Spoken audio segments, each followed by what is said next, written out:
porque mais uma vez renovaste, Senhor, teu favor sobre nós.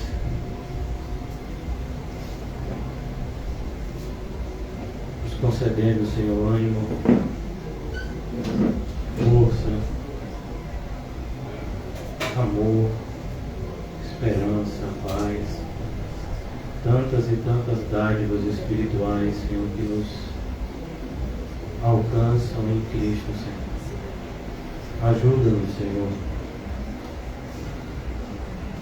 a frutificar diante de tão grande graça. Livra-nos, Senhor, de tudo que nos impede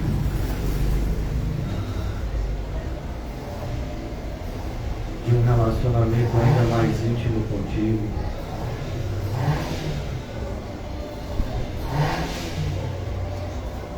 Senhor Jesus, que a tua presença nas nossas vidas seja real. Que o nosso relacionamento contigo, Senhor, seja sincero e fundamentado, Senhor, nas tuas premissas e não nos nossos pensamentos que são vãos. Ajuda-nos na compreensão da tua vontade boa, perfeita e agradável, Senhor. Ajuda-nos a aprender a viver contente em toda e qualquer situação, usufruindo, Senhor, da tua companhia bendita, conscientes de que a tua graça nos basta, conscientes de que a tua presença nos fortalece e nos impulsiona a viver da maneira que devemos viver, Senhor. Em nome de Jesus, amém e graças a Deus, amém. Acho que está meio abafado, né? Porque a minha voz, ela é defeituosa para poder achar uma sonoridade agradável. É um milagre. Hoje nós vamos tentar concluir outro milagre no capítulo 6 do Sermão do Monte. E o título da nossa mensagem hoje faz uma recordação, traz uma recordação sobre a vida do cristão como, de maneira geral, devemos nos lembrar constantemente de que ser cristão e ser feliz são sinônimos. E o título é exatamente nos lembrando disso, aprendendo a viver em paz. A Bíblia diz que quando depender de nós, devemos ter paz com todos. O Senhor Jesus nos concedeu a paz que só Ele poderia conceder. E a respeito dessa paz, o apóstolo Paulo diz que ela excede o entendimento. É sobre essa paz, é sobre esse viver em paz que nós vamos falar hoje, pois acreditamos que é isso que Jesus também fala aqui na conclusão desse capítulo 6 do Sermão do Monte, capítulo 6 de Mateus. Então diz assim a palavra do Senhor, sem mais delongas, a partir do versículo 32, fazendo uma conexão com tudo que falamos anteriormente, não somente na terça-feira, mas também nos últimos encontros, temos falado bastante acerca da ansiedade, e hoje nós vamos falar na paz. E por que a paz? O que a paz e a ansiedade têm a ver? Tudo são lados opostos de uma mesma moeda. A ansiedade nos consome porque não usufruímos da paz que Cristo nos oferece. Se tivermos a paz que Cristo nos oferece, enchendo os nossos corações, dificilmente nos encontraremos na ansiedade ou angustiados por ela. Então aqui no versículo 32, como nós aprendemos na terça-feira, há uma divisão no mundo em dois grupos de pessoas. E antes da gente adentrar na paz, é preciso a gente entender a quem é dada essa paz. Então, antes da gente ler aqui o versículo 32, a título de introdução, vamos em 1 de João. Essa passagem é muito conhecida, tenho certeza que os irmãos aqui já conhecem. 1 de João, capítulo 5. A conclusão dessa carta tão vital para os dias atuais, que é a carta de 1 de João. A carta de 1 de João é uma prova, né? Toda vez que a gente quiser examinar o nosso cristianismo, é muito bom ler a carta de 1 de João, porque ele diz o que é ser um cristão verdadeiro e não. E ele escreveu justamente nesse intuito, é o último dos apóstolos, que estava aqui na terra, todos os outros já haviam sido recolhidos. Então ele, com essa responsabilidade, se sentindo mesmo pai, né? Por isso chama os irmãos de filhinhos, ele nos dá esse norte pelo Espírito de como devemos nos examinar. Mas hoje nós queremos apenas frisar esse ensinamento, né? Que até os cachorros querem ouvir. A única igreja que entra cachorro é essa daqui. Sinceramente, eu nunca vi nenhuma outra, né? Eu creio que faz parte para mostrar que o cão está muito mais próximo do que a gente imagina. Então, aqui no versículo 18 de 1 de João, capítulo 5, sabemos que todo aquele que é nascido de Deus não vive em pecado. Portanto, não vive em pecado significa não vive controlado pela ansiedade. Por quê? Você ser controlado pela ansiedade é pecado? Claro, a gente já aprendeu sobre isso. Não andeis ansiosos. É uma ordenança. Então, não vive em pecado. Antes, aquele que nasceu de Deus o guarda. E aqui nós vemos um jogo de palavras e vemos um duplo sentido. Nós guardamos a Deus no nosso coração e Deus nos guarda com o seu poder. E qual é a promessa? O maligno não lhe toca. Preste atenção no verbo, não lhe toca. Não disse que o maligno não nos influencia. Ele não toca, é diferente. A influência que o mal muitas vezes tem na vida do cristão, ela é contínua. Por isso devemos orar e vigiar sem cessar. Sabemos distinguir as vozes que ouvimos internamente.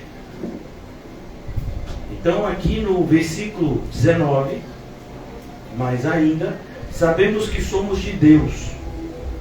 Então existe um grupo que tem consciência que pertence a Deus. Preste atenção na frase que eu acabei de dizer. Um grupo que tem consciência que pertence a Deus. Somos nós? Será que de fato somos nós? Temos essa consciência de pertencer, e aqui fala de propriedade mesmo. Então sabemos que somos de Deus, somos propriedade de Deus. E agora? E que o mundo inteiro jaz no maligno. Então o desenho, para a gente entender, né, para desenhar, para a gente entender, é como se o apóstolo João estivesse pegando o mapa do mundo, dizendo, ó, o mundo inteiro jaz no maligno. Tem um grupo pequeno que pertence ao mundo, mas que foi tirado do mundo e que é considerado como propriedade de Deus. Um grupo pequeno. Nós acreditamos fazer parte dele, a igreja. Você já fez essa divisão? Hoje você teve que conversar com pessoas que não eram de Deus. E eu estou dizendo não eram de Deus para poder ficar mais bonitinho. Mas se eles não eram de Deus, eles eram de quem? E às vezes a gente se relacionou com essas pessoas num grau de intimidade que não deveria. É importante a gente saber separar. Não que a gente não se relacione, claro, no trabalho e em várias outras áreas a gente vai ter que se relacionar, mas a separação, ela deve ser notória, assim como luz e trevas. É por isso que quando nós falamos viver em paz, é preciso que a gente entenda a quem foi dada essa promessa. Essa não é uma promessa genérica, não é uma promessa que alcança o mundo inteiro, não, é uma promessa específica para um grupo específico. O povo de Deus, os filhos de Deus. Então é uma promessa específica. Por quê? Porque o mundo inteiro jaz no maligno. Algumas traduções diz pertence ao maligno. Essa tradução é mais correta, né? É mais fiel ao texto original em grego. Agora, para a gente concluir a exposição, né, do capítulo 5, também sabemos, o que o cristão tem que saber. Você sabia disso? Porque você deveria saber. A Bíblia conta que você sabe. É como se você tivesse sabido disso. É como quando você vai aprender equações matemáticas, se pressupõe que você já saiba, já domine adição, subtração, multiplicação, divisão. Então, você vai aprender agora equações. Já se pressupõe que você saiba, né, fazer soma, divisão. E aqui é a mesma coisa. Perceba, sabemos. Então, não é João, o apóstolo João, que tem essa sabedoria e que está passando essa sabedoria. Podia ser. Mas aqui não, aqui é uma conclusão de que todos nós, como cristãos, já deveríamos saber. Também sabemos que o Filho de Deus é vindo e nos tem dado o quê? Fogo? Não é fogo? Vontade de dançar e pular? Também não? Parece, né? Também sabemos que o Filho de Deus é vindo e nos tem dado entendimento. Entendimento. Ele nos tem dado entendimento para que a gente entenda a nossa vida, como nos relacionamos com as pessoas na nossa vida e principalmente como devemos nos relacionar com Ele. Com entendimento, não é com sentimentalismo. Eu sinto que Deus é na minha vida. Pouco importa. Tem provas? Você imagina, você chega diante de um juiz e você é uma testemunha. E eu sinto, seu juiz, que aquele rapaz é culpado. Sim, porque você sente que ele é culpado? Não fui com a cara dele. Sim, mas e qual é a prova que ele cometeu o ilícito que você disse? Nenhuma, mas eu sinto. Você acha que alguma coisa nesse molde prosperará? Claro que não. Se a justiça for correta, não. Por quê? Porque precisamos de fatos. É como, por exemplo, quem aqui já pagou multa de trânsito porque é fotossensor? Então, você pode até dizer que clonaram o seu carro. Mas para quando chega a multa junto com a foto que foi tirada. A foto que foi tirada do veículo. Às vezes pela foto dá até para ver quem está dirigindo. A pessoa se identifica. Quando fica a mão na cabeça, tem gente que dirige assim, né? Não sei. Então, tem uma foto, há uma evidência que aquilo foi cometido. Então chega lá com a foto. Aí a gente vem para Cristo. A gente vem para a fé. E a fé é algo muito mais sério, porque falamos de salvação e condenação. E em vez da gente ir para fundamentos, a gente fica em achismos. Eu acho. Eu sinto. Arrepiou. Não, é o tempo todo a gente lendo. Entendimento. Sabemos. São sempre verbos que fazem referência ao uso da inteligência. Para a glória de Deus. A inteligência para a glória de Deus. O homem costuma usar a inteligência para quê? Para ganhar dinheiro.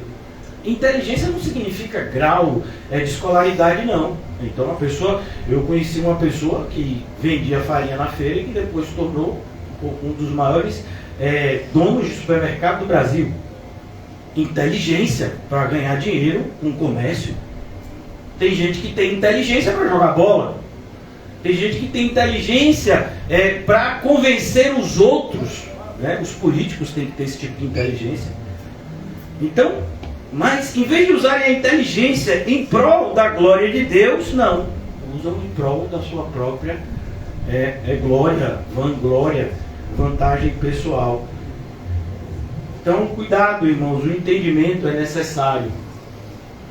O entendimento deve ser muito usado, principalmente quando nós examinamos a nossa fé. Ninguém é mais apto a examinar a sua comunhão com Deus do que você. Eu, como pastor e outros irmãos, perceberemos pecados que estão acima do nível do mar, por assim dizer. Mas como o iceberg, o maior pedaço do iceberg está embaixo. Então quando a gente descobre alguma coisa, é porque por baixo o negócio já empenou tudo. É mais ou menos assim. Quando você vê aqueles farelinhos perto do armário, é porque o cupim já está comendo tudo. Você não vê aquele farelinho no começo. O cupim começa a comer de dentro e você não vê nada. Quando você vê aquele farelinho, é que o cupim já está bem servido. Já encheu o bucho. Né? Então aqui ele diz: também sabemos que o Filho de Deus é vindo. Jesus está voltando. E nos tem dado entendimento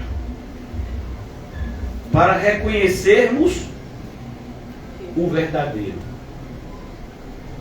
A diferença entre verdadeiro e falso, a diferença entre certo e errado. Hoje em dia, essa diferença, principalmente na nossa sociedade, ela tem se tornado questão de ponto de vista. Então tem gente que acha que ladrão bom é ladrão morto. Tem gente que já defende direitos humanos. Tem gente que acredita que determinadas coisas devem ser feitas. Já pessoas acreditam que outras devem ser feitas. E a gente pergunta, e os cristãos nisso? Os cristãos estão na mesma onda. É impressionante como na vida social parece que os cristãos esqueceram o cristianismo. Então aqui é para lembrar, somos cristãos. Devemos sempre entender o que é valor. O que de fato tem valor. Estamos no verdadeiro. Você reconhece o verdadeiro e depois você está no verdadeiro. Percebeu? Aqui é como no diálogo com Nicodemos. Nicodemos, você tem que ver primeiro o reino e depois entrar. Primeiro você tem que reconhecer o que é verdadeiro para depois seguir. Estamos no verdadeiro em seu Filho. Ele é o verdadeiro. Ele é a própria verdade. Jesus Cristo. Jesus, o Cristo. O Cristo de Deus. E agora a conclusão. Este é o verdadeiro Deus e a vida eterna. Ele é a vida eterna. E o apóstolo João conclui essa carta. Muitas pessoas ficam perdidas. Parece que essa frase está solta. Não está. Só parece que está solta para quem não leu direito. Filhinhos, guardai-vos dos ídolos. E qual é o contexto? Ídolo é tudo que você cria na sua mente diferente do que Deus falou. E uma das formas mais fáceis de se criar um ídolo é usando a Bíblia, por incrível que pareça. E eu acredito no Novo Testamento, não no Antigo, um ídolo. Eu acredito em determinadas passagens, mas não em outras, ídolo. Então, cuidado. Guardai-vos dos ídolos. Guardai-vos de toda tentação de criar um Deus segundo o nosso entendimento. Não. O Deus verdadeiro é quem nos dá o entendimento. para, no entendimento, nos relacionarmos verdadeiramente com o verdadeiro Deus. Então, é nessas premissas que nós falamos de paz. Você não pode dizer para um ímpio que ele vai ter paz. Ele não vai ter paz, o ímpio não tem paz. O ímpio pode sentir até uma tranquilidade momentânea. O rico da parábola, né, que a gente não sabe se é parábola, né, ele aparentemente vivia tranquilamente a ponto de se regalar todos os dias. Mas essa tranquilidade, ela se revelou uma armadilha. Ele se sentia tão tranquilo que nunca parou para pensar de verdade no que aconteceria com a alma dele.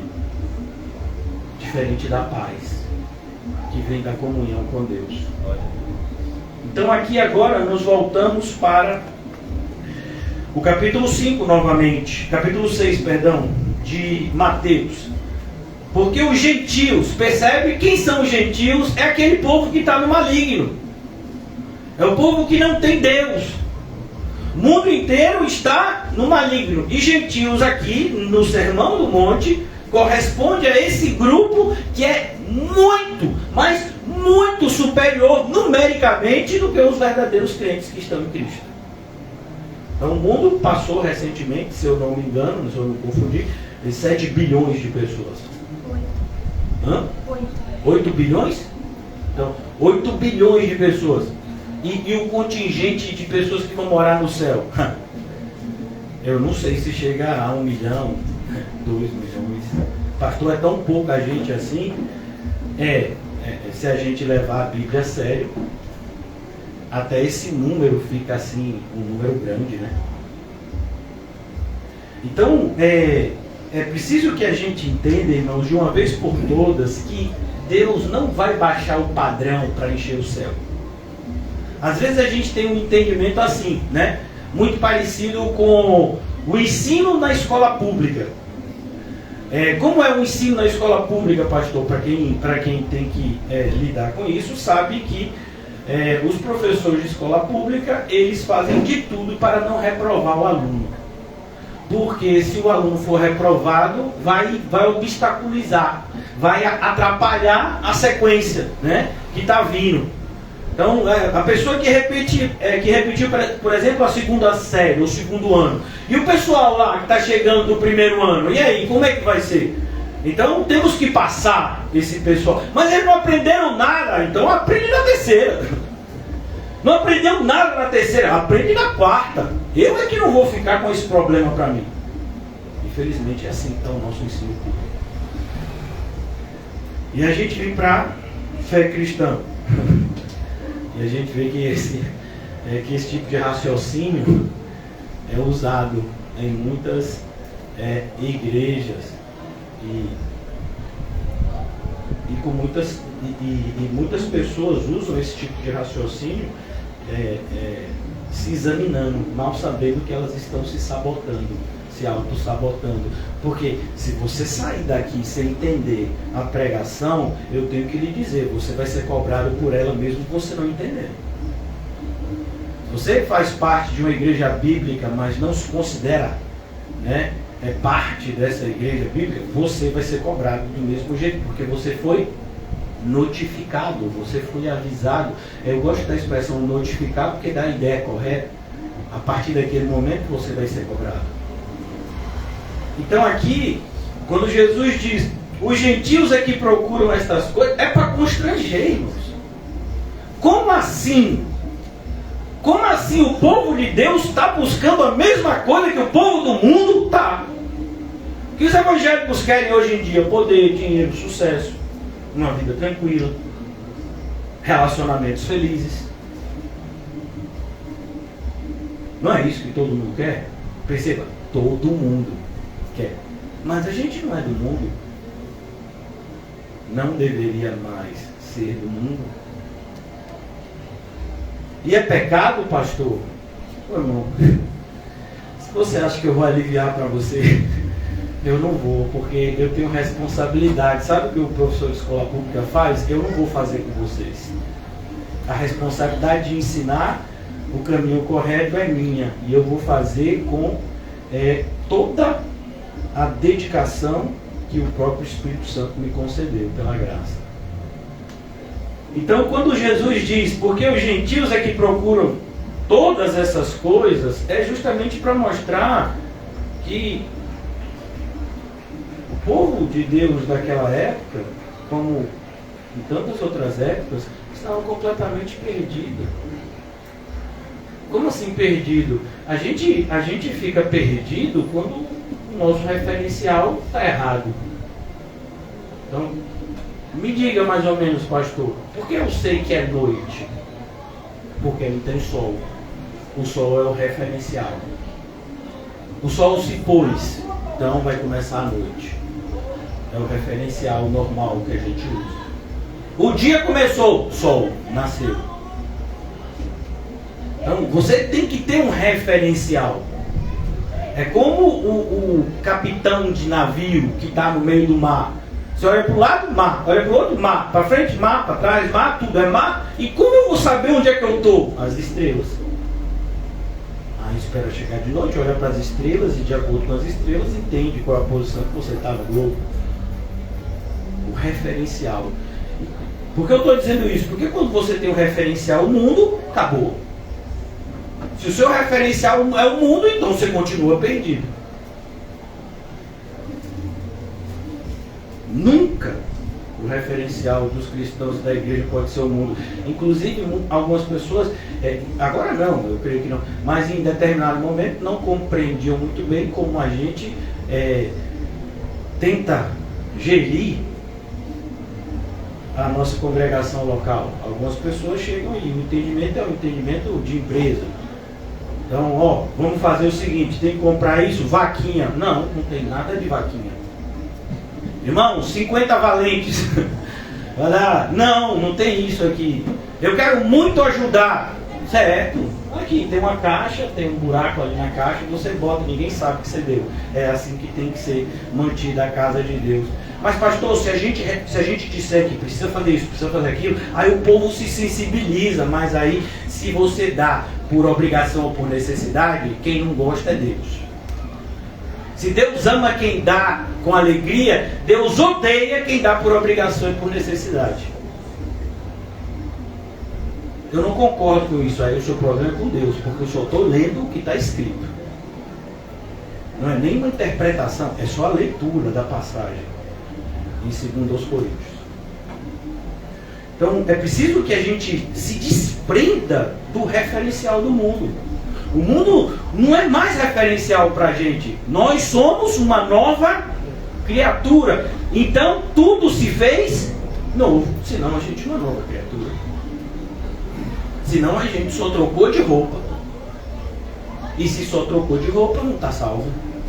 Quem só trocou de roupa, a Bíblia chama de hipócrita. Por dentro está limpo, por fora. Por fora está limpo, por dentro está sujo. Foi inclusive o que Jesus disse dos fariseus: sepulcros caiados. Essa ideia de caiado às vezes a gente não entende. Sepulcro caiado é um sepulcro bonito. É um sepulcro que está lindo por fora. Mas por mais bonito que seja um sepulcro, a gente sabe o que está dentro do sepulcro. É o quê? Corpo de gente que morreu. O que acontece com o corpo de pessoas que morrem? Apodrece. Exala um cheiro ruim. Por fora, o sepulcro está lindo. Mas lá dentro a gente sabe o que tem. É isso que Jesus diz dos fariseus, por exemplo. Por isso, toda a dureza de Jesus em repreender uma árvore que tinha folhas, mas não tinha fruto. Ele estava pelo caminho enganando os viajantes. Os viajantes olhavam, folha, vinham com fome. Cadê? Não tem fruto? Não tem. Vários viajantes, Jesus disse, vai acabar com isso agora. Quando eles voltaram, pronto, a árvore estava toda ressequida, desde as raízes. Então, quando nós olhamos aqui para o versículo 32, é preciso que a gente se questione, é preciso que a gente se examine. Quando voltamos agora, rememorando o versículo 24, nunca é demais, ninguém pode servir a dois senhores. Você não pode servir a dois senhores, por mais que você tenha tentado essa semana, por mais que você tenha tentado esse ano. Às vezes a gente está se sentindo cansado por causa disso. É uma expressão que às vezes as pessoas do mundo usam, né? Eu estou chutando o escanteio e cabeceando ao mesmo tempo. A gente sabe que não dá, né? Você pode ser até muito rápido, a quadra pode ser até muito pequena, mas se você chutar o escanteio, não vai dar para você cabecear. E as pessoas estão tentando fazer isso, os cristãos. Eles estão tentando dar conta, dar uma resposta que o mundo deseja deles e ao mesmo tempo agradar a Deus. Não consegue. Aí a gente fica chateado. Por quê? Porque a gente muitas vezes é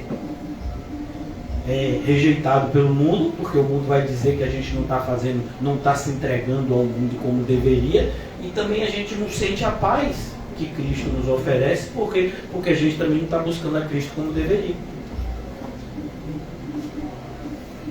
Aí a gente fica cansado, sobrecarregado. Por isso que Jesus usa a analogia do jugo. Porque o que ele está dizendo é, se você tentar andar pelo mundo solto, você se cansa, porque você não vai saber para onde você vai.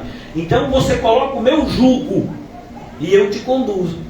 O jugo unia dois animais para que eles arassem a terra juntos.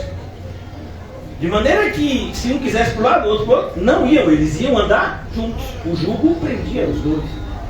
Por isso que Jesus diz que a paz que ele nos concede é por causa do jugo que ele coloca. A gente começa a andar com ele. Então aquele fardo pesado da gente querer andar sozinho, agradando, tentando pelo menos servir a Deus e ao mundo, a gente tem que largar, porque agora é o jugo de Cristo. Onde Cristo mandar eu ir, eu vou, se eu estou ligado a ele. A referência do jugo é essa. Há uma leitura dessa passagem onde se perde a referência do jugo, e aí a interpretação é completamente equivocada. Então aqui ele diz, versículo 32 ainda, porque os gentios é que procuram todas essas coisas. Eles procuram todas essas coisas. Perceba, o mundo não se satisfaz com pouco, mas a gente pensa que Jesus se satisfaz, não é assim? Vamos imaginar que você trabalha, tá certo? E normalmente o trabalho, vamos imaginar também, é de segunda a sexta. Horário comercial, de 8 às 5 da tarde, ou de 8 às 6 da tarde, tá certo? Então, esse é o horário que você vai para o seu trabalho. Vamos imaginar que você não vai de segunda a sexta, você resolve ir só segunda e quarta. Você não vai para o trabalho terça, quinta e sexta. Você acha que o seu patrão vai ficar feliz com isso? Você acha que você vai completar o mês empregado? Por quê? Porque o mundo não se satisfaz com pouco. Você vai para as escolas, falei das escolas públicas, mas até as escolas, elas têm uma nota que tem que ser atingida. Aí a gente traz isso como uma analogia para a nossa vida espiritual. E aí eu te pergunto, qual é o seu? Eu quero usar isso de uma forma assim bem sem ofender. Mas qual é o seu compromisso com Jesus? Aí vamos imaginar que o seu compromisso com Jesus seja... Isso é uma conjectura, viu, irmãos? Não se sintam ofendidos. Os cultos aqui são segunda, terça, sexta e domingo, por enquanto, né? Então, você tem esse compromisso. E você se compromete também em ajudar a obra de Deus por meio dos dízimos e das ofertas. você se compromete também a ser uma evangelista por meio do seu testemunho, para que pessoas sejam atraídas para Cristo, né? Então você tem esse compromisso com Jesus. Aí eu te pergunto, você está cumprindo o seu papel? Como é que está? E se você não está, você acha que Jesus não pode te demitir? Eu estou usando uma analogia que, sabe? Para ver se cai a ficha. É porque a gente sempre acha, né, que o resto é para Deus. A gente acha isso porque a gente tem um ancestral que pensava assim, o nome dele era Caim. E se a gente tem esse ancestral, a gente deveria lembrar as consequências da atitude dele para com Deus. Caim tem muitos descendentes ainda nos dias atuais. Falo isso no sentido espiritual, porque sabemos que os descendentes de Caim todos morreram no dilúvio, né?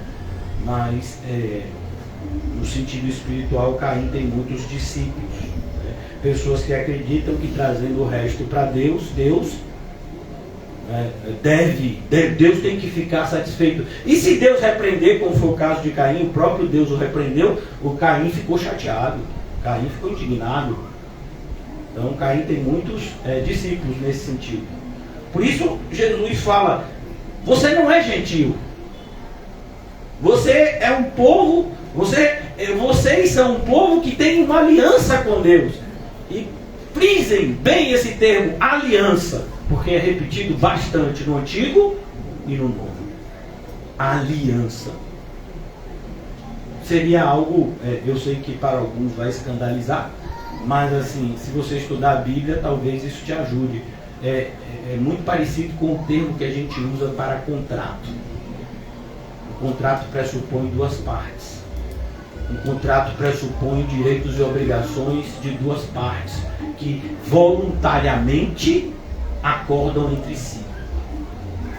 Aliança, na Bíblia, a terminologia é essa. A ideia da palavra é essa. Duas pessoas, Deus e os que se dizem seu povo, eles acordam voluntariamente. A parte de Deus a gente não tem dúvida que ele faz. A questão é a nossa. Então aqui ele diz, buscai pois em primeiro lugar, ainda no versículo 32, que eu não concluí, o vosso Pai Celeste, olha a referência, Pai. Ele podia dizer Deus, mas aqui ele coloca Deus como Pai. Por quê? Porque é justamente para ver se a ficha cai. Deus é um Pai que cuida. Então, ele cuida, ele sabe que você tem necessidades físicas de comer e beber. Ele sabe das suas necessidades materiais. Ele sabe disso. E quando o próprio Deus envia dificuldades para a nossa vida, ele sabe o que a gente pode suportar. Por que ele sabe? Porque ele fez. Não sei se vocês já leram, por exemplo, quando você vai comprar uma cadeira como essa, normalmente na loja diz assim, essa cadeira sustenta até tantos quilos. Por que tem que ter esse dado? Porque vamos imaginar que uma pessoa de 200 quilos queira sentar numa cadeira que só suporta 120. O que você acha que vai acontecer? Uma cadeira de plástico. O plástico que, a gente já sabe que é um elemento assim que se desfaz. Aí a pessoa cai, se machuca, aí vai lá no vendedor e diz, vem cá, eu comprei essa cadeira aqui ontem, a pessoa sentou, caiu e se machucou. Aí o vendedor vai perguntar, vem cá, a pessoa tinha quantos quilos? 200. Pois é, você comprou aqui, estava bem grande assim, suporta até 120 quilos. Para 200 é aquela ali. Não, mas aquela é o dobro do preço? Pois é, porque o material tem que ser outro. Por que eu estou dizendo isso? Porque quem fez sabe o que suporta o que ele fez. Então Deus sabe o que cada um de nós suporta. Por isso que na parábola dos talentos ele deu 5 para um. Perceba, a divisão não foi igual. Ele deu 5 para um, ele deu 2 para outro e ele deu 1 para outro, porque ele deu segundo a capacidade que cada uma tinha. E por que ele fez isso? Porque ele sabe o que faz. De maneira que quem recebeu 5 poderia dizer, mas eu estou com muita responsabilidade, eu recebi 5? Não, ele te deu 5 e você é capaz. O que recebeu 2? Só 2? É porque é o que você é capaz. E o que recebeu 1? Pois é. Era o que devia entender que foi o mais tranquilo, né? Pois é, e normalmente é assim. E eu vou contar uma historinha que as crianças sabem. Esse é um conto, né, infantil que ele traz uma lição pra gente. E depois eu vou mostrar para vocês na Bíblia. Alguém já ouviu falar no conto do coelho e da tartaruga? O coelho e a tartaruga, eles concordam em fazer uma corrida. A gente já sabe que o coelho é muito veloz e que a tartaruga é muito lenta. E no conto, o que acontece? O coelho sai na frente, o coelho está quase chegando, mas aí ele resolve tirar um cochilo. Porque na mentalidade dele, ele era tão rápido que quando ele visse a tartaruga passar, ele dava, sabe, com o pé nas costas, como se diz, e ganhava a corrida. E ele dormiu demais. E quando ele tentou pegar a tartaruga, já não dava mais tempo, aí a tartaruga ganhou do coelho.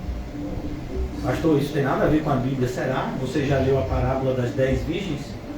5 delas achavam que podiam correr e dava para pegar a porta aberta, mas não deu. A conta delas não fechou. A conta bateu errado.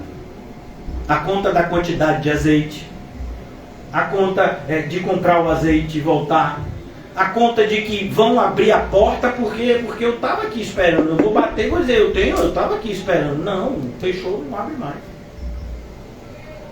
Aí você percebe que a historinha do coelho e da tartaruga, ela não é tão boba assim. Ela tem muito a ensinar até para aqueles que se dizem cristãos, que acham que a hora que quiser eles conseguem ter um relacionamento correto com Deus. Não, eu nunca estudei a Bíblia, porque também nunca dei prioridade. Eu sei que quando eu quiser estudar a Bíblia, eu vou entender tranquilamente. Será que vai mesmo? Eu nunca me dediquei assim 100% para Deus, mas eu sei que no dia que eu quiser fazer isso, vai ser tranquilo. Você acha mesmo? As pessoas continuam com esse entendimento.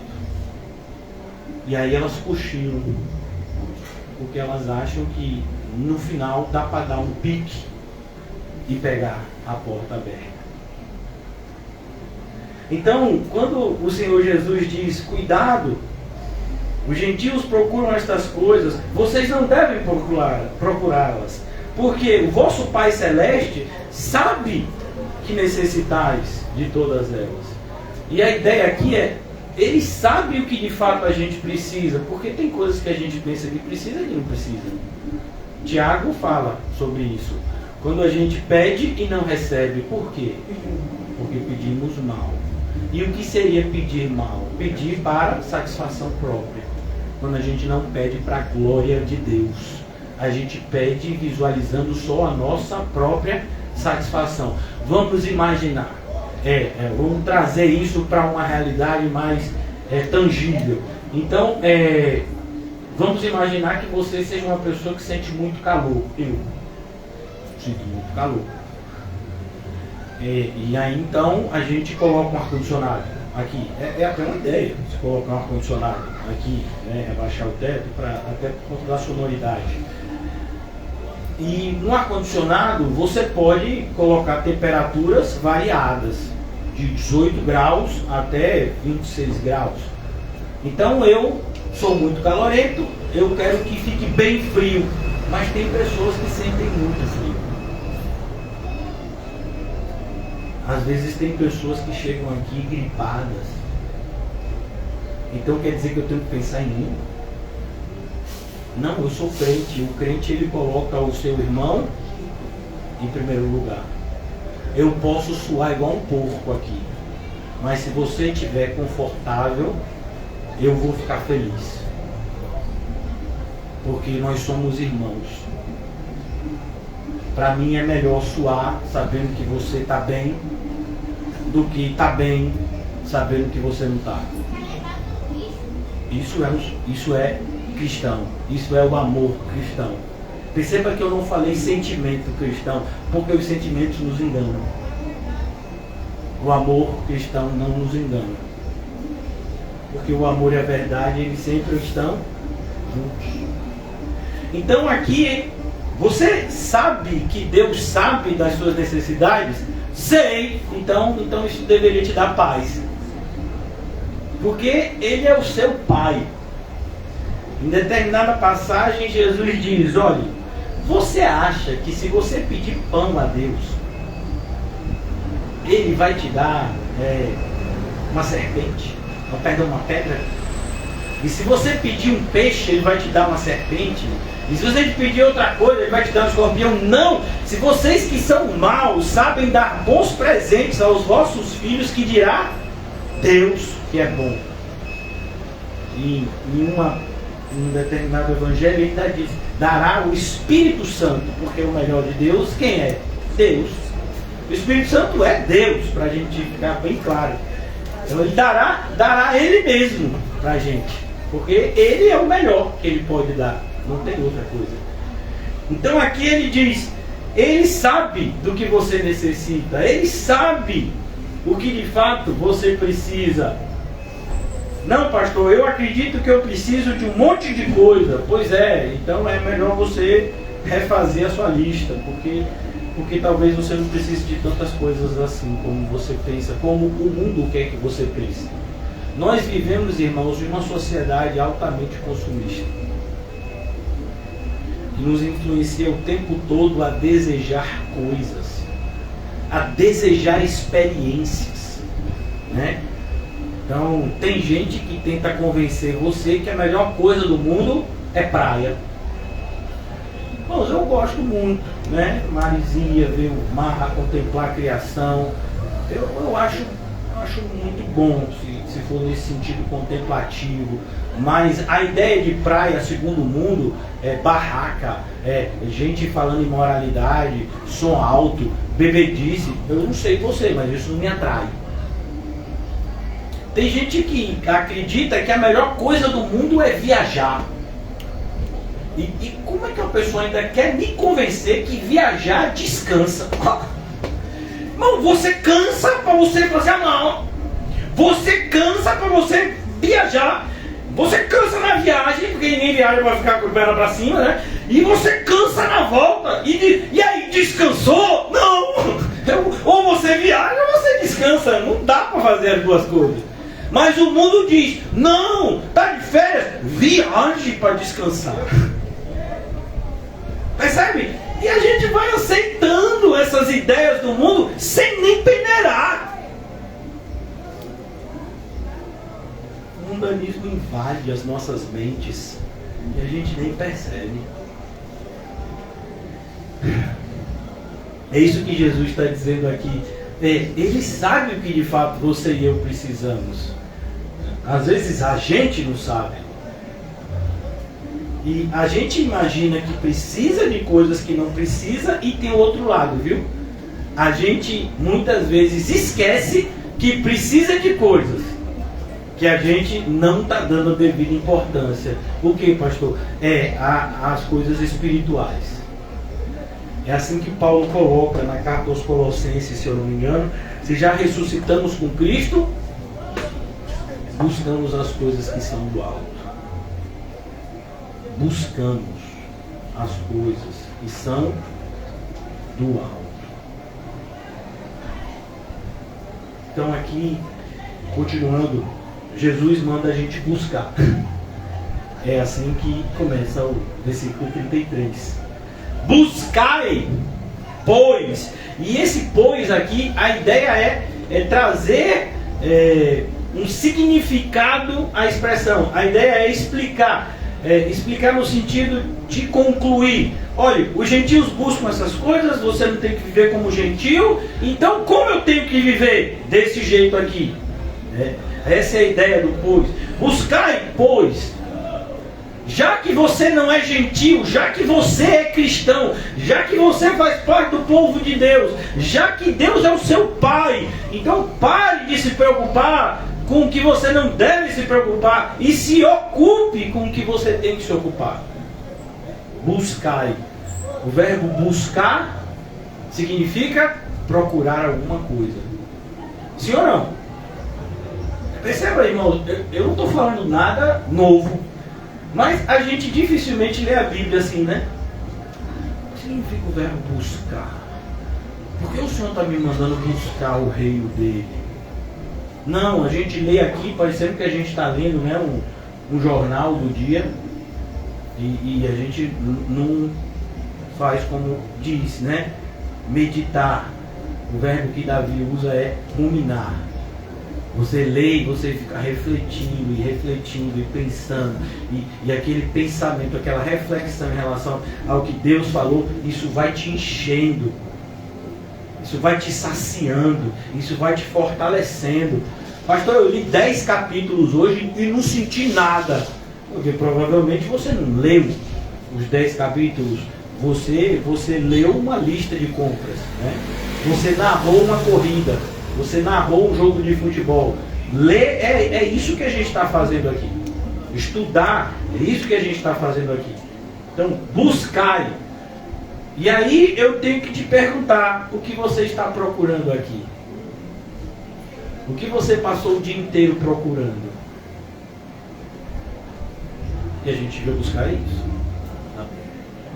E a ideia de primeiro lugar é uma ideia muito equivocada, né? Porque a gente tem uma ideia de primeiro lugar como se fosse um pódio, não é? Então a gente, quando você vê a Olimpíada ou qualquer modalidade esportiva, você tem lá primeiro, segundo e terceiro lugar, não é assim? Primeiro lugar é o mais alto, o segundo é aquele que fica ali intermediário, o terceiro lugar é o mais baixo. Você tem medalha de ouro, de prata e de bronze. Então a gente, com esse contexto grego, aí a gente vem para a Bíblia com esse entendimento. Não é o que está escrito aqui. A ideia de buscar em primeiro lugar é uma ideia de ou você busca isso e rejeita aquilo, ou você busca aquilo e rejeita isso. Não dá para buscar as duas coisas. Não dá para buscar Deus de manhã e depois guardar Deus no bolso e buscar os seus interesses o restante do dia. Não dá. Não tem como. Por isso não é buscar em primeiro lugar, é de manhã cedo eu acordo, faço minha oração, meu devocional, e aí vou fazer o que eu preciso fazer. Não. Quem diz o que você precisa fazer é quem você buscou em primeiro lugar. Inclusive é por isso que você busca em primeiro lugar, para saber o que fazer. Como eu vou viver o dia? Eu tenho que perguntar a Deus. Aí ele diz, você vai viver assim, assim, assim. Senhor, mas eu fiz os meus planos. Pois é. Os seus planos estão lá embaixo. Os meus planos para você estão lá em cima. Você quer o quê? Você quer seguir os seus planos, que são rasteiros? Ou você quer seguir o propósito que eu te fiz para seguir?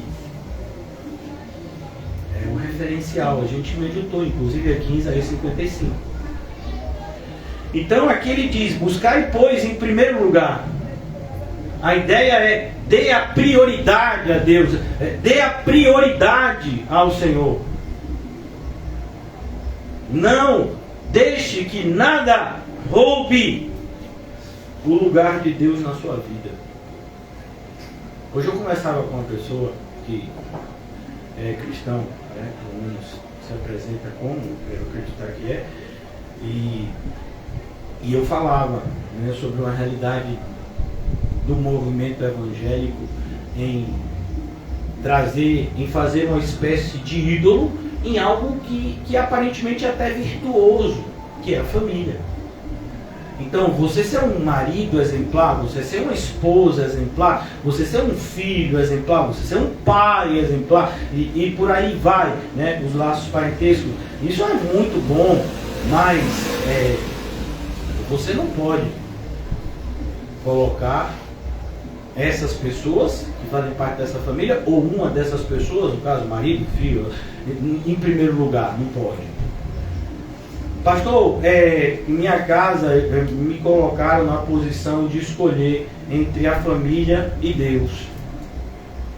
Não, ninguém te colocou. Você se colocou. Por quê? Não, pastor, foi o pessoal que disse assim, sabe por que eles disseram isso? Porque você não deixou claro que Deus está em primeiro lugar. Porque se tivesse isso claro, eles não te colocariam contra a parede. Ou eles se afastavam, ou eles aceitavam. Se colocaram você contra a parede, é porque você não deixou claro. Pastor, mas isso não é bíblico. Não é. Mas Lucas diz o quê? Aquele que ama pai, mãe, mulher, filho, filha, e vai à lista, e até a sua própria vida, mais do que a mim, não é digno. Não é que vai ser um discípulo de segundo escalão, terceiro escalão. Não é digno de mim. Não é considerado discípulo.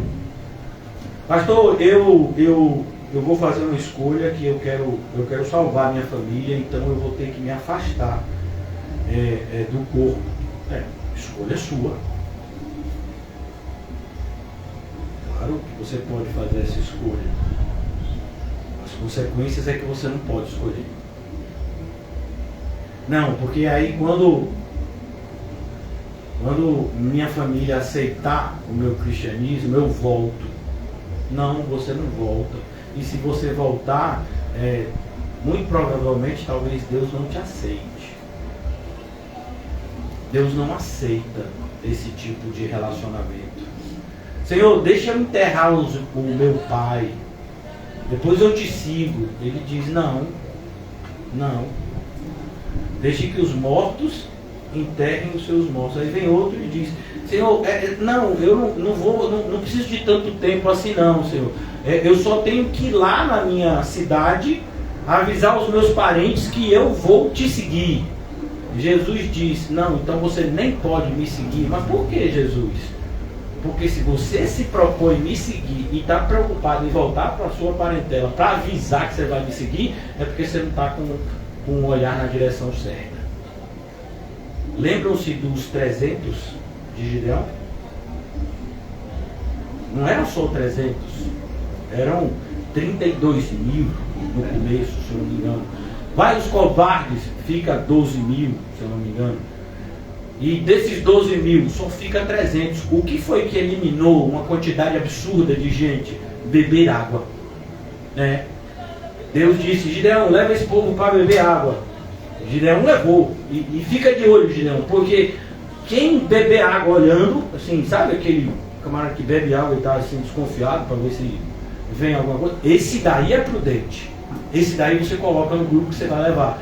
E aquele que bebe água assim, enfia a cara assim no balde, fica lá, relaxando, porque também não é só água, eu quero relaxar a face, estou suado. Esse daí não conta com ele, Gideão, porque esse daí na hora da batalha vai ser um problema. Aí Gideão tá bom, senhor, então vamos lá. Eu fico imaginando o coitado do Gideão. É um, é dois. Senhor, só ficaram 300. Pois é, Gideão, é esse povo aí que vai com você. De 32 mil. Eu não estou falando de filisteus, não, eu estou falando de 32 mil do povo de Deus. Quem vai para a guerra? 300. E a gente fica fantasiando, né? Que vai fazer a obra de Deus assim com um grupo enorme de gente motivada para fazer a obra de Deus. Vai nada, meu filho. Vai não. Nunca foi assim. Não, mas os avivamentos, você já estudou eles? Porque tem alguns avivamentos que nem avivamentos são. São considerados por um grupo de pessoas como avivamento, mas se não tem fundamento bíblico, se não foi a verdadeira palavra que foi pregada, não há o que se dizer de avivamento. Né? Cuidado, porque foi Jesus que disse, a seara é grande, os ceifeiros são poucos. Quando Jesus fala isso, o que ele está dizendo para a gente é, essa realidade não vai mudar. Nunca vai chegar uma fase de que vai ter mais obreiros do que a seara precisa. que vai ter tão obreiros quanto a seara precisa. Não, sempre vai ter uma obra grande e uma quantidade diminuta de pessoas para realizar. E para atrapalhar, não, para atrapalhar sempre tem muita gente. Para ajudar é pouco. Sempre foi. Não vai mudar, não vai. A gente ora para que Deus envie de acordo com esse projeto dele. Sempre vão ser poucos os que de fato dão prioridade. Porque a premissa é essa. Para você buscar o reino de Deus e a sua justiça, você vai ter que abandonar. E o mais difícil de abandonar é os seus projetos. Porque todos nós temos projetos. Às vezes são projetos que são projetos assim, num primeiro olhar, despretensiosos. Tem gente que faz um projeto, amanhã é sábado, eu não tenho que trabalhar, nem estudar. Isso é uma conjectura, né, de alguém que esteja nessa posição. E a pessoa fala, eu tenho um projeto de acordar meio-dia. É o seu projeto. Talvez Deus queira que você acorde 5 da manhã. Talvez você vai trabalhar amanhã mais do que os 7 dias. Por quê? Porque é o projeto de Deus. Lembram do apóstolo Paulo? Eu trabalhei mais do que todos os outros apóstolos juntos. Mas não fui eu. Foi a graça de Deus que operou em mim. O projeto que Deus fez para mim está se realizando. E para que o propósito de Deus se realizasse na vida de Paulo, coisas tinham que acontecer. Como esmurrar o seu próprio corpo. Como aprender a conviver com um espinho na carne. E eu só estou falando 2 coisas, tem uma lista. Mas só essas 2 já dá para a gente ter uma ideia. Imagine você conviver com um espinho na carne. A graça me basta é para quem aprendeu a olhar para o espinho na carne como presente de Deus. Por quê? Porque senão não diga que a graça te basta. Você não entendeu o que está escrito lá. Esmurrar o próprio corpo. Esmurrar o próprio corpo. Por que precisa esmurrar? Porque o que Paulo quer dizer é que a carne, ela continua viva. O espírito vai subjugar a carne. Mas isso vai ser algo violento. Não vai ser fácil para você fazer a vontade de Deus como muitos projetam. Não, porque eu sei que é de Deus quando as coisas fluem. Eu já fico desconfiado, porque a Bíblia diz que se é de Deus vai ter oposição de todos os lados. Vai estar fluindo.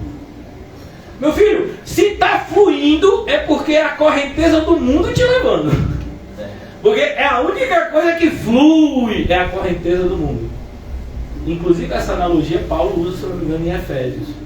O curso desse mundo. A ideia do curso é um rio seguindo o curso. E o cristão? O cristão é aquele que está nadando contra a correnteza. Buscai, pois, em primeiro lugar o reino de Deus e a sua justiça. E o que Paulo está dizendo aqui, eu tenho que falar com vocês 2 textos, só para a gente não se delongar muito. Eu já vou concluir. Hoje vai terminar rápido, antes de 11 da noite a gente sai daqui. Brincadeira. Mas abra comigo, se você puder e quiser, em Romanos 14. Às vezes a gente fica com dúvida, o que é o reino de Deus? Tem muitas passagens na Bíblia que nos mostram, né? E essa é uma delas. Romanos 14, 17. Porque o reino de Deus, percebeu? Porque o reino de Deus. Isso é uma explicação para você e para mim. Porque é resposta, né? Porque o reino de Deus não é comida e nem bebida. Porque a gente não tem que buscar comida e bebida. O reino de Deus não é isso. O reino de Deus não consiste, e perceba que comida e bebida está aqui como fontes de satisfação que o mundo busca. É fácil. Se você já fez parte do mundo como eu fiz, você vai perceber que toda festividade mundana tem que ter comida e bebida. Sim ou não? Tem alguma festividade que não tenha comida e bebida no mundo? Nenhuma. Tanto que você sabe que vai ter uma festa por conta das barraquinhas. Vai estar tendo alguma festa em tal lugar? Aí você já sabe que vai ter. Por quê? Porque chegam as barraquinhas, começa a ser montada. E é para vender o quê? Comida e bebida. Porque não tem como o povo se alegrar se não tiver comida e bebida. Não é assim? No mundo é. E o cristão? O cristão pode ter comida e bebida, se for para a glória de Deus. E se Deus não quiser que tenha comida e bebida? Não tem. E a gente se alegra do mesmo jeito. Ele sabe o que a gente precisa.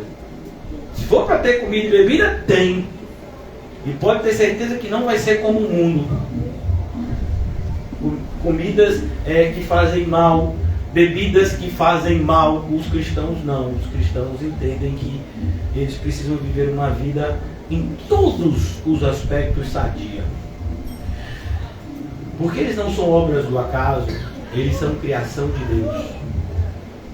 E aprendemos a glorificar a Deus em tudo, até na comida e na bebida.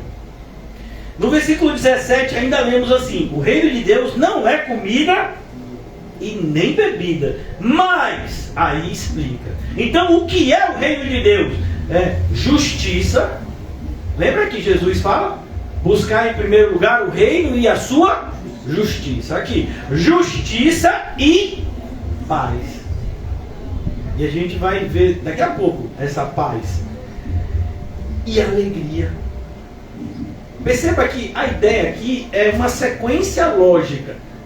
Então, a justiça de Cristo te alcança. E isso quer dizer o quê? Que você foi justificado. Você não merece o perdão, mas Cristo te justifica.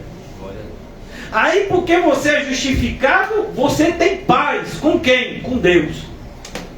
E se você tem paz com Deus, a gente abraça essa promessa. Que promessa, pastor? Se Deus é por nós, quem será contra nós? Isso é o quê? Paz. Pode vir o que vier, Deus está comigo, estou em paz. E se você tem essa paz com Deus, sabe que você vai morar no céu, sabe que o seu pecado foi perdoado, aí você tem alegria. Aí você pode estar numa prisão 5 metros abaixo do solo, como Paulo em Roma, alegria. E finalmente, tudo isso é sentido, é experimentado pelo Espírito Santo que mora em nós. De maneira que quem não tem o Espírito de Cristo, não é dele. Jamais experimentará as coisas que ele oferece. Tudo que experimentamos pelo Espírito que habita em nós, é a esperança da glória. Agora, segundo aos Coríntios, essa passagem tão conhecida de todos, segundo aos Coríntios, capítulo 5, versículo 21. O apóstolo Paulo diz: aquele que não conheceu o pecado, quem é que em tudo foi tentado e em nada pecou? Jesus. Aquele que não conheceu o pecado, até um ladrão arrependido disse: ele não pecou, não merecia estar aqui na cruz. Nós merecemos. Pois é, foi o que foi para o céu naquele dia mesmo. Aquele que não conheceu o pecado, ele Deus, o fez pecado. Porque Jesus disse: Eli, Eli, lama sabachthani, Deus meu, por que me desamparaste? Porque ele se fez pecado. Ele não se fez pecador, ele se fez pecado. Para que nós, por nós, para que nele, Cristo, fôssemos, é a ideia de fazer, fôssemos feito justiça de Deus. Essa é a justiça que Jesus fala. No capítulo 6 de Mateus. Essa é a justiça que acompanha a paz em Romanos 14, que a gente acabou de ler. Que vem com o reino de Deus. Então, para que a gente possa já caminhar para a conclusão aqui, Buscai, pois, em primeiro lugar o seu reino. O seu reino. Não tem como a gente falar disso e não se lembrar do que Jesus tinha nos ensinado, já nos ensinou na oração dominical, capítulo 6. Portanto, versículo 9: portanto, vós orareis assim: Pai nosso que estás nos céus, santificado seja o teu nome, venha o teu reino.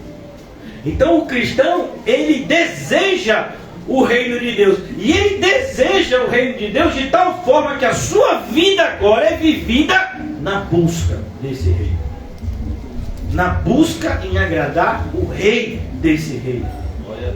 E como ele faz isso? Com justiça. Aquele que é justificado por Cristo agora vive em gratidão a Cristo. Vive. Ele foi salvo, ele foi comprado, ele experimenta essa sensação. E voluntariamente ele se lança nessa obediência a Cristo. Ainda que o mundo inteiro diga não, o mundo inteiro diga você está ficando maluco,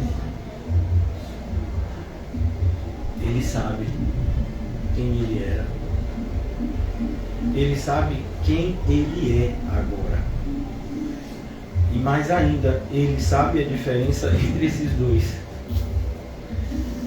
Mas não é só isso, porque se fosse só isso, Jesus não nos teria contado a parábola da casa que fica vazia, limpa e adornada, e aí o espírito imundo que saiu dela volta com mais sede. Então não é só experimentar uma mudança temporária, não é uma mudança temporária, é uma mudança eterna e gradativa, de maneira que o que foi santificado santifica-se mais ainda. O que foi limpo vive em uma busca de se limpar ainda mais. Pessoas talvez olhem e digam: mas você já está limpo? Não, você não está vendo, ainda tem muita coisa suja em mim que você não percebe. Você está limpo? Não, não estou. Preciso me limpar ainda mais. E se eu estiver de pé, devo ter um cuidado enorme para não cair. Então é preciso que a gente entenda. Buscai, pois, em primeiro lugar o seu reino. O reino que as pessoas do mundo não vão ver e nem entrar. E não vão desejar. Perceba que é um conhecimento popular que o reino de Deus é um lugar que fica cheio de anjinho e tem umas nuvens brancas, né? Assim, o céu para muita gente. Pois é, não tem nada a ver com o céu da Bíblia. O céu da Bíblia tem casa, tem rua, tem rio, tem árvore, diz que vai ter comida lá. E tem outras coisas assim que nem falou. Se aqui na terra a gente já experimenta coisas que são boas, imagine no céu. Se de repente você tomar um banho de rio, de mar, de cachoeira aqui já é bom, imagine no céu. Pois é, o céu é isso. Mas o diabo não quer que você saiba. Então, o céu é maravilhoso. O céu vale todo o esforço. Amém.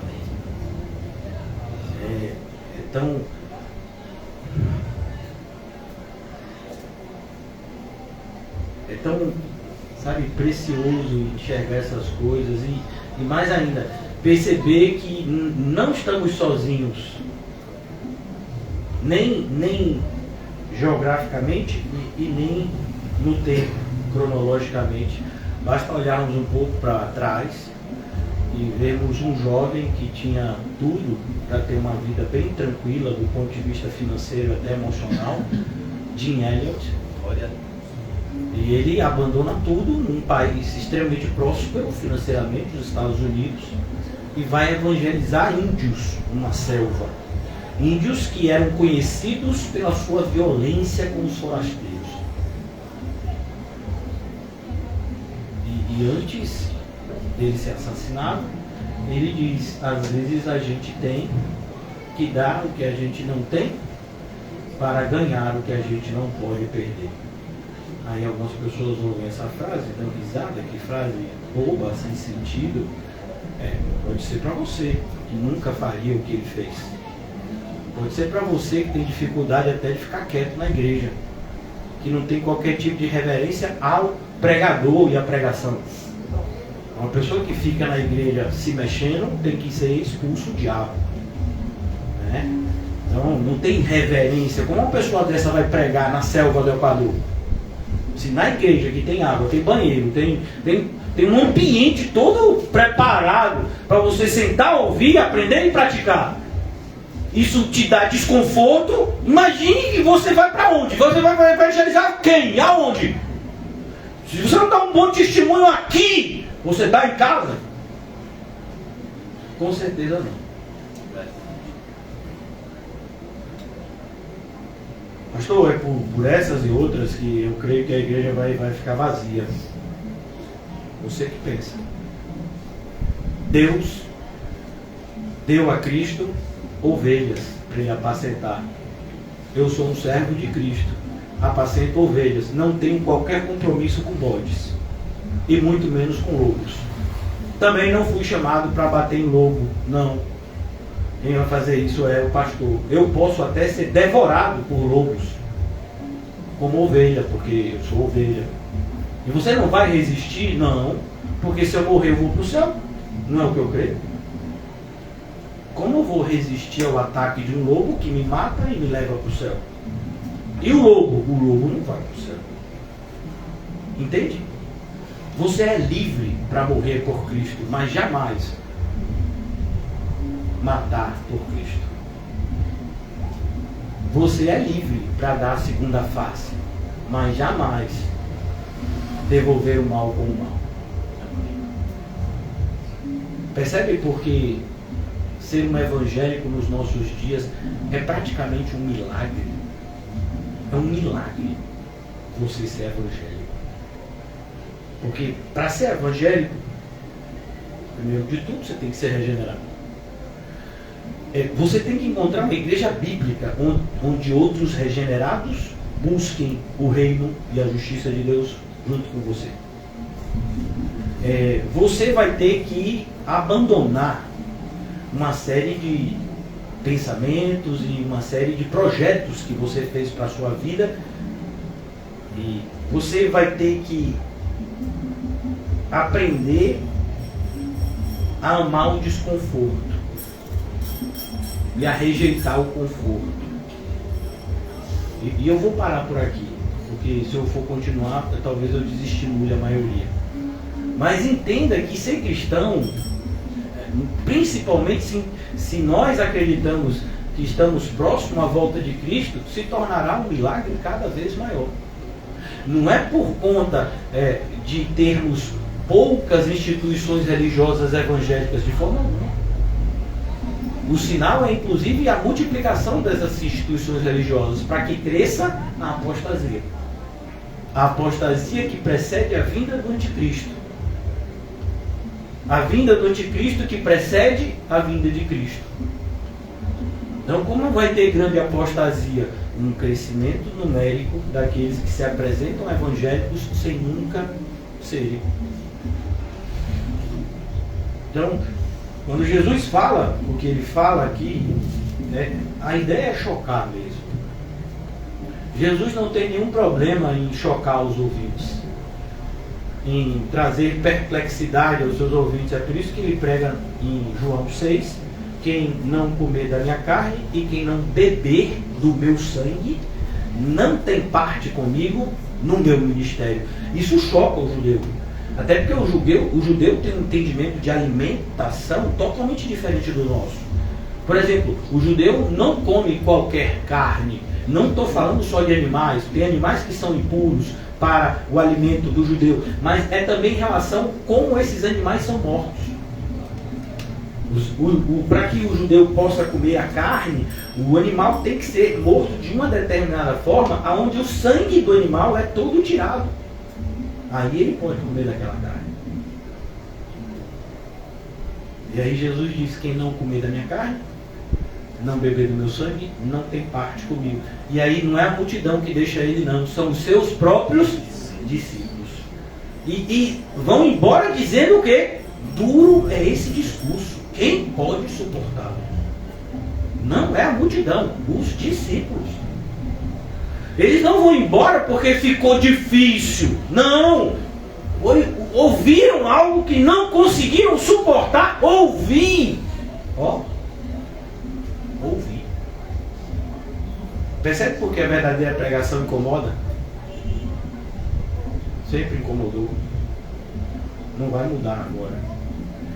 Então aqui ele diz, versículo 33.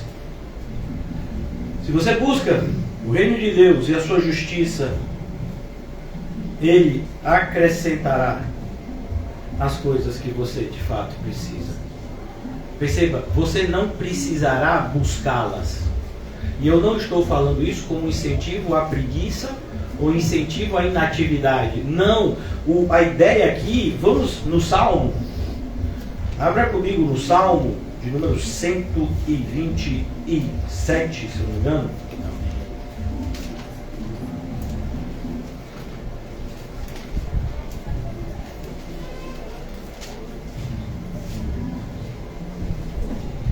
Salmo 127, todos conhecem, não conhecem? Se o Senhor não edificar a casa, em vão trabalham os que edificam. Preste atenção, em vão. Não tem utilidade.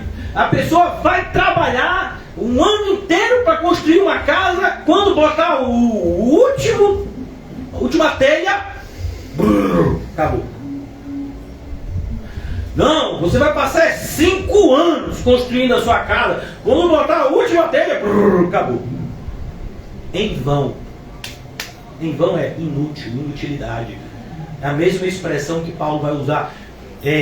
Do que adianta você dizer que faz isso, se não tiver amor, é inútil. Aqui também. Se o Senhor não guardar a cidade, em vão vigia o sentinela. O que eu quero mostrar para vocês é: a cidade tem sentinela? Tem. Mas a cidade confia na sagacidade do sentinela? Não. Confia em Deus. Você vai construir a sua casa? Vai. Você vai confiar nos seus recursos, na sua força? Não. Você vai confiar em Deus.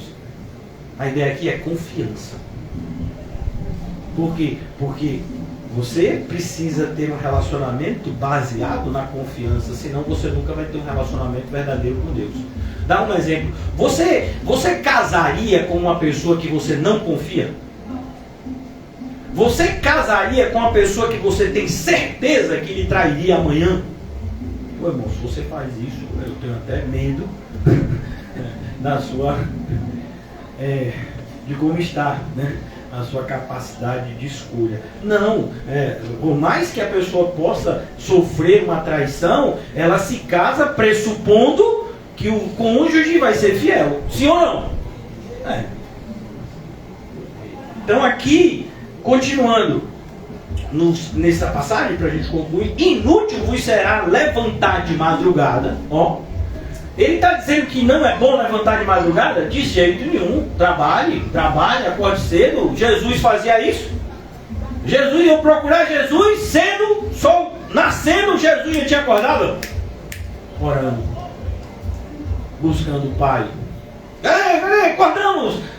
Será que o João acorda mais cedo que Jesus? É difícil. É difícil. Se o Senhor não guardar a cidade, em vão vigia o sentinela. Inútil vos será levantar de madrugada. Repousar tarde. Sabe? Você é o primeiro a chegar, o último a sair. Isso é bom? Não sei. Se for para a glória de Deus, é ótimo. E se não for para a glória de Deus, não é bom. Vai ser muito ruim. Perceba, não é que, então quer dizer que você tem que ser o último a chegar e o primeiro a sair. Não, de forma nenhuma. Aqui está falando da confiança naquilo que você faz. Não está em você. está em quem mandou você fazer. Lembram-se do que a gente chama do id de Jesus? Antes ele diz: todo o poder me foi entregue no céu e na terra. Eu estarei com vocês até a consumação dos séculos. Por isso, ide e pregai o evangelho a toda criatura. Então, você vai, mas você não vai confiante em você. Você não vai confiante que você se preparou. Você não vai confiante que você é inteligente, que você é bem preparado. Não, nada disso. É só em Cristo. Se prepara, claro. Estuda. E a confiança? Só em Cristo. Pastor, aí eu não entendo. Pois é, espiritual. Só entende espiritualmente. Eu acho interessante essa colocação. É de um pastor que já faleceu. E eu gostava muito de ouvir os ensinos dele, embora tenha algumas discordâncias. Mas ele dizia o seguinte, e isso eu concordo com ele. A gente, como cristão bíblico, a gente faz...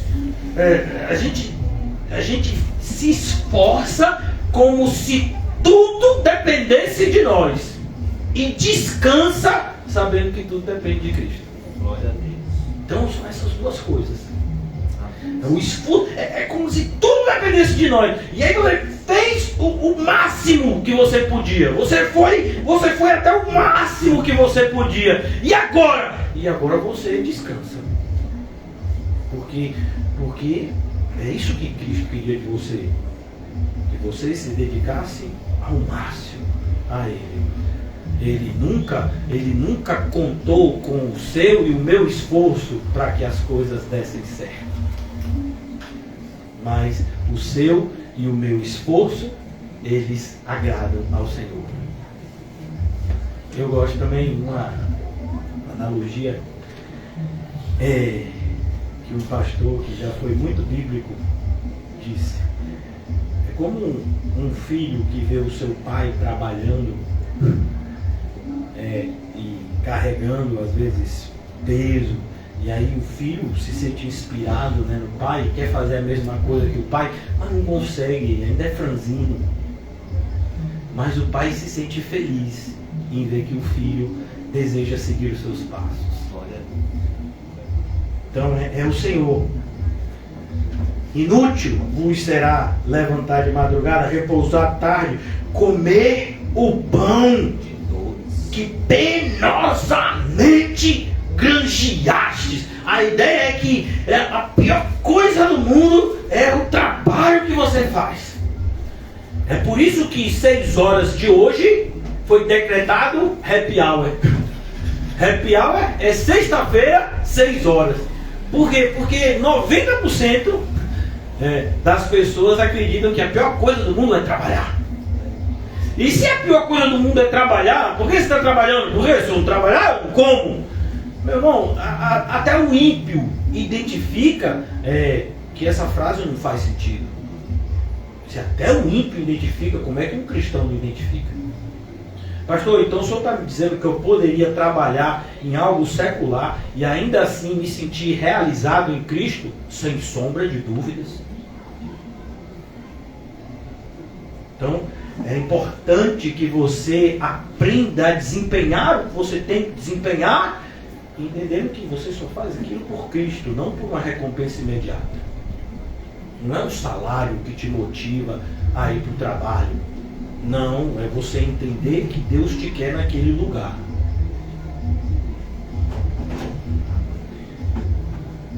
Aos seus amados, perceba como há uma ligação íntima entre essa passagem e a que a gente está lendo. Quando o Senhor diz, os ímpios buscam, mas você não tem que buscar o que os ímpios buscam, porque o que os ímpios buscam, eles nunca vão se sentir realizados.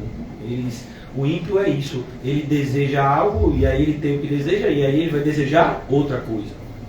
O cristão não. O cristão, ele deseja Cristo, e Cristo os satisfaz muito mais do que a gente imagina. Então, aos seus amados ele dá enquanto dorme. Já entendi, dormir é que é que faz a bênção chegar. Muita gente acredita que é igual a Papai Noel. Quando eu era pequeno, me ensinaram o que eu não ensinei para os meus filhos, né? Graças a Deus.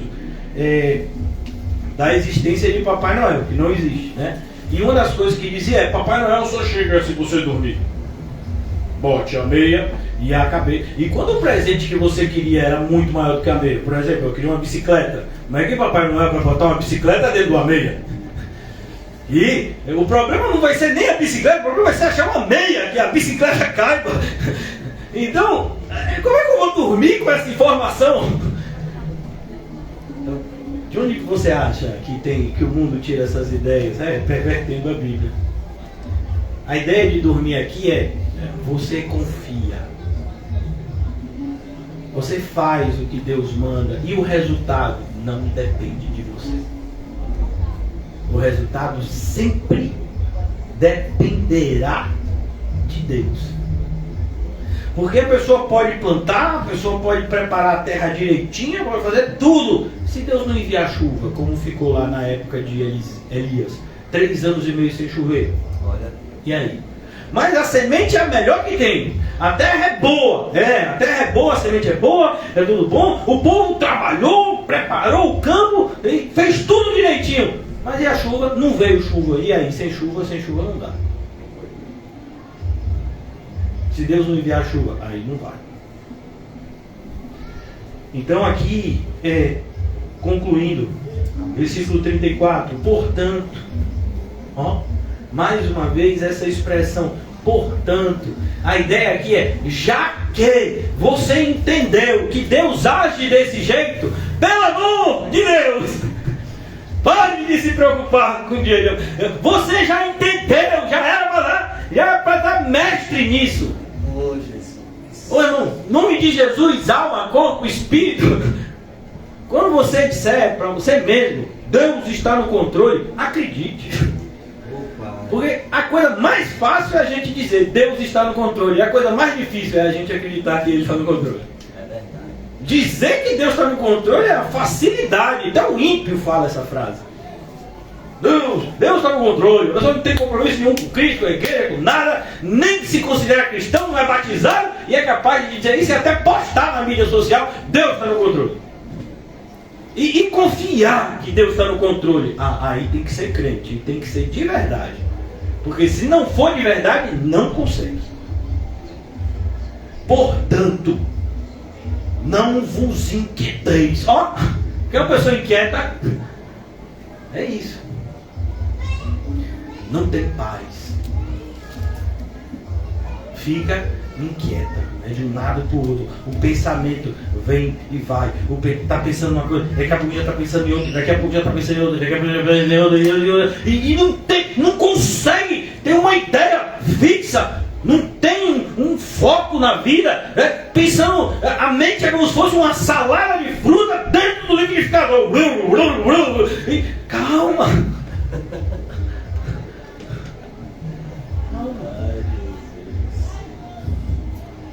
Pense em Jesus. Glória a Deus. Na sua volta. Mais ainda, lembre-se de que Ele está ao seu lado. No que você precisar. As minhas filhas não estão mais na igreja comigo, eu creio que isso é um fato notório. E por que elas não estão na igreja comigo? Porque eu disse para elas que isso seria voluntário e que se elas fossem vir, elas tinham que vir como cristãs. Não é para vir para cá, ficar dando risadinha, brincando, pulando, mexendo nisso. Não.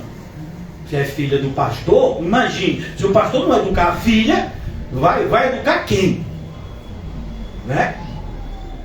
Então elas não estão aqui. Mas elas aprenderam muitas coisas. E elas aprendem com o meu comportamento. Vivenciando, vendo uma série de coisas que eu passo. Meu pai, por que você não se desesperou com isso? Não adianta desesperar. Meu pai, por que você não faz isso? Não mandou eu fazer isso. Mas está precisando. Quem disse que está precisando? O mundo, eu não sigo o mundo. Eu sou de Deus, vocês já sabem disso muito bem. A gente sabe que você é. Então, não se inquiete. Como você pretende evangelizar alguém se você não dá exemplo? Se você não é um testemunho daquilo que você prega, você não vai conseguir evangelizar ninguém. Ninguém. Por isso que eu sempre disse que se alguém tem que saber que a gente é crente, são as pessoas mais próximas. Porque é onde a gente não consegue usar máscaras. A gente consegue usar máscaras em muitos ambientes, no trabalho, até na igreja a pessoa consegue usar máscaras. Mas é difícil a gente usar máscaras nos ambientes que a gente se sente mais confortável. Quando a gente está no meio de pessoas que a gente se sente à vontade, as máscaras caem. As pessoas acabam sabendo quem você é. E o testemunho fica. Tanto do ponto de vista positivo, quanto infelizmente na maioria negativo. Você não dá importância para Deus.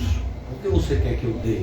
É o que uma criança pensaria de um pai, uma mãe, um parente que quer evangelizar, não sendo crente.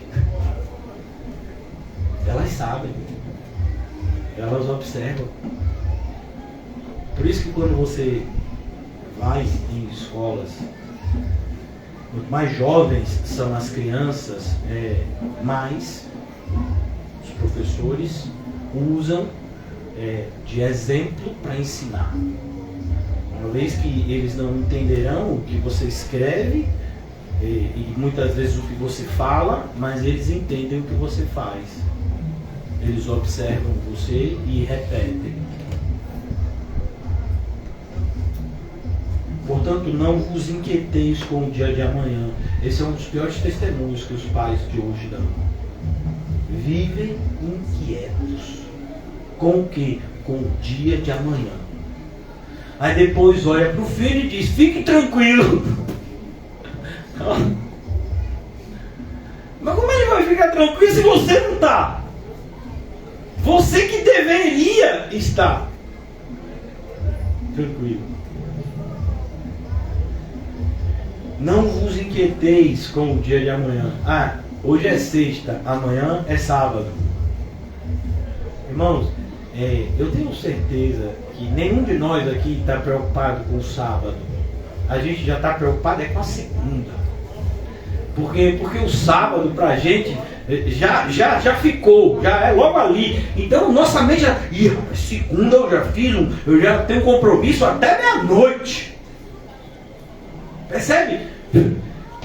Não é nem o dia de amanhã. A gente às vezes já está preocupado com o final do ano. Por que eu estou falando essas coisas? Porque a gente está errado, irmão. Tem que ter um choque de realidade. Preciso que a gente, aprenda a viver cada dia. Pastor, não vai acontecer isso e aquilo. Isso é o que você está dizendo que acha que vai acontecer. Eu não sei o que vai acontecer. Você sabe? Pastor, se o senhor tomar uma decisão assim, sabe? Não sei. Qual é a bola de cristal que você está usando? Porque, não sei. Eu sei que Deus está vendo tudo. Eu sei que hoje Deus espera determinados comportamentos da gente que nos dizemos dele. Eu sei que o mundo inteiro jaz no maligno. Essas coisas eu sei. Mas e o amanhã? O amanhã eu não sei. O que eu sei do amanhã é que Deus está no controle do amanhã. É até aí que eu vou. E aí? E para mim isso basta. Porque Ele é meu Pai. Ele me ama. E se uma criança tem segurança nos braços de um pai e de uma mãe tão falhos como nós não deveríamos ter essa segurança nos braços do Pai, que é Deus. Sabe, irmãos, a palavra que está por detrás de tudo que a gente está lendo aqui é a palavra confiança. Uma hora a gente vai ter que que aprender a confiar em Deus. Por quê? Porque se a gente não aprender a confiar em Deus, a gente pula do barco. A gente olha para trás, a gente retrocede, a gente vai vender Jesus como Judas, a gente vai abandonar os irmãos em Cristo como Demas. Se a gente não confiar que Jesus está conosco, que nós estamos com Ele, então não adianta o que a gente faz. Confiança. E a confiança, ela nunca poderá ser medida quando as coisas estão tranquilas. A confiança, ela só pode ser medida quando as coisas não estão como a gente imagina que deveriam estar. Olha como eu coloquei, como a gente imagina. Porque nem sempre como a gente imagina é o certo. Nossa imaginação, às vezes, não é muito cristã. Portanto, não vos inquieteis com o dia de amanhã. E aí o Senhor Jesus sentencia o porquê. Pois o amanhã trará os seus cuidados. E se a gente pode enxergar assim tão claramente nos dias atuais, é isso. É que as pessoas que vivem preocupadas com o futuro não vivem o presente. Isso é um fato cada vez mais perceptível na humanidade. Pessoas preocupadas com o futuro que não vivem o presente. Não vivem. Olha, uma das coisas que eu acho mais assim terrível, e eu me policio muito, é esse negócio de tirar foto. Sabe? Às vezes você vai numa escola e o filho, a filha está tendo uma apresentação. São experiências que eu já tive. Meus filhos hoje já estão grandes, mas já foram menores. E está tendo a apresentação e o pai e a mãe não estão vendo a apresentação, eles estão filmando, fotografando. Porque a gente quer eternizar esse momento. Não. Se der para filmar, se der para fotografar, mas o que o seu filho espera é ver os seus olhos e não a câmera. Sabe? Isso é um reflexo do relacionamento superficial que a gente tem. Parece que ser bom pai é isso, ser boa mãe. Eu gravei, eu tirei foto. Não, você não participou. Quem participou foi a câmera, foi o celular. Não foi você que estava lá. Tanto não estava que você queria registrar para ver em outro momento. Porque se você tivesse lá, não precisava registrar, estava registrado. Não sei se você está me entendendo, mas assim, uma foto de um sanduíche nunca vai te alimentar. Uma foto de um lugar muito bonito nunca vai trazer para você a experiência de ter estado naquele lugar. E a gente não vive. Sempre preocupado com o amanhã. Essa é a questão da foto, é só para registrar. Isso, né? A gente fotografa, a gente filma. Por quê? Porque amanhã vai que eu quero ver. Então está registrado. Pastor, nunca tinha pensado nisso dessa forma. É para você ver. Mas pode ter certeza que a criança sabe quando é um celular que está vendo ela e quando são os olhos do pai. Qualquer dúvida, pergunte para Pedro. O que foi com que trouxe arrependimento sincero a ele? O olhar de Cristo. Então, amanhã trará os seus cuidados. E agora atenção. Por que é tão perigoso viver no amanhã? Porque nós vivemos uma vida de alta periculosidade. Nosso dia é extremamente perigoso. E eu não estou falando nem dos perigos físicos. Se a gente já tem perigos físicos, espiritualmente é milhares de vezes mais. Perigo de se desviar, perigo de dar ouvido a Satanás achando que é Deus, perigo de ser governado pelas nossas emoções, perigo de adormecer no meio da rua e ser atropelado. Perigos espirituais, a Bíblia chega a dizer: sede sóbrio e vigiai, porque o diabo, que é o vosso adversário, ele vive ao derredor, bramando como um leão, esperando a quem possa tragar. Você acha que eu e você podemos nos dar o luxo de ficar preocupado com amanhã, sendo que estamos rodeados por esse inimigo hoje? Percebe como a gente facilita a vida do diabo? Em vez da gente estar atento às ciladas do hoje, a gente está preocupado com coisas que a gente nem sabe se vão acontecer amanhã. Quem é que quer isso? O diabo. Porque o Senhor quer que nós estejamos 100% em cada momento da nossa vida. Você vem para a igreja, então esteja 100% aqui. Você vai para a sua casa, esteja 100% lá. Você vai fazer alguma coisa com um ente querido seu, esteja 100% ali. Esteja aonde você está. Pode parecer uma redundância, né? Não, nos nossos dias não é redundância. Os nossos dias tem se tornado uma das coisas mais difíceis. É a gente estar onde o nosso corpo está. Nosso corpo está num lugar, a cabeça está em outro, o coração em outro. E pode? Pode, claro que pode. Então, cuidado, porque não é assim que a gente vive uma vida de paz. A paz é isso. Você está aqui junto com Jesus, a sua mente está aqui junto com Jesus, o seu coração está aqui junto com Jesus.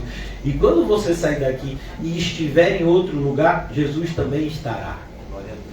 Você não usufruirá da paz de Cristo somente nos momentos de reunião, não, onde você estiver. Como cristão, como corpo de Cristo, você usufrui a paz que o cabeça Cristo oferta a você generosamente, liberalmente. Então eu oro para que a gente possa, de fato, não somente ir em paz nessa noite, mas viver em paz.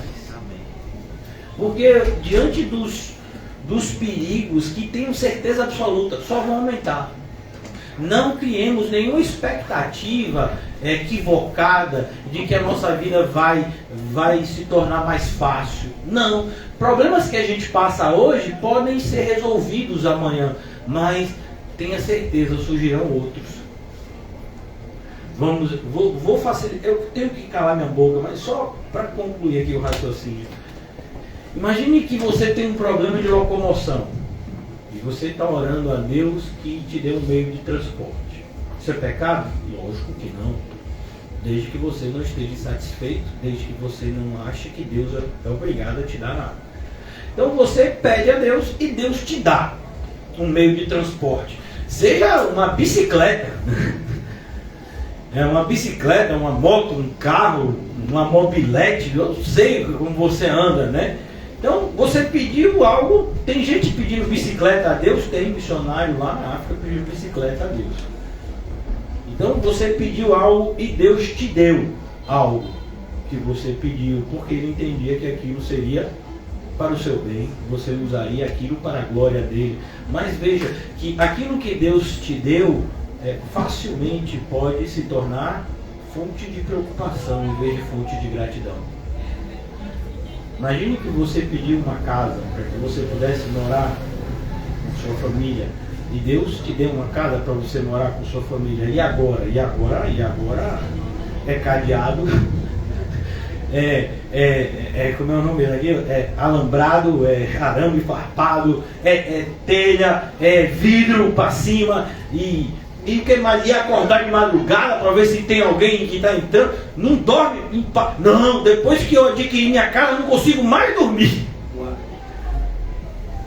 Percebe que às vezes aquilo que a gente pede a Deus, a gente não confia no Deus que nos deu para manter. É verdade. É por isso, irmãos, que confiança é algo difícil de se adquirir e fácil de perder. A gente pode estar cheio de confiança em Cristo aqui hoje, cheio de fé, como diríamos, e amanhã acordar como se nunca tivéssemos tido. Então que o Senhor nos ajude a buscar o tempo todo, de forma crescente, uma confiança nele. Repetindo sistematicamente, insistentemente para nós mesmos: Deus é por nós, quem será contra? Ele está vendo o meu deitar e o meu levantar. Ainda que todos me julguem, o juízo que de fato eu me ocuparei é o de Deus. Ainda que o mundo tenha uma série de balanças, a única que importa para mim é a palavra. Então que o Senhor nos ajude, irmãos, a viver debaixo dessa paz que só tem aquele que é de Deus.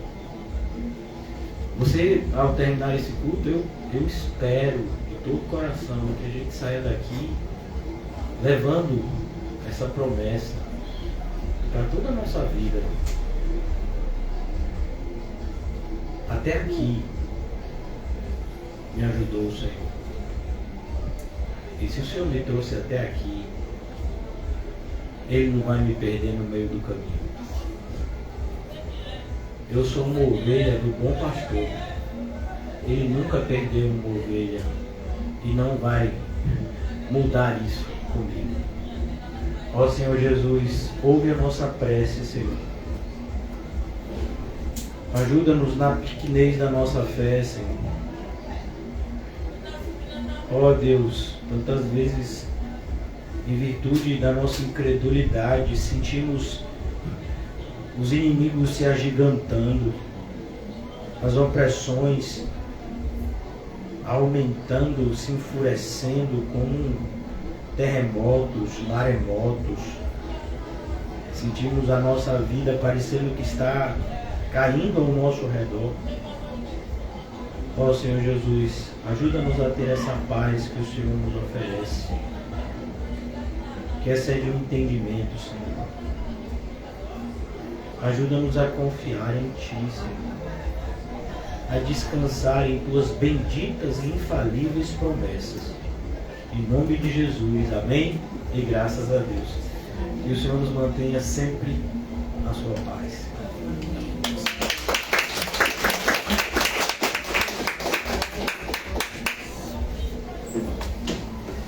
Ajuda!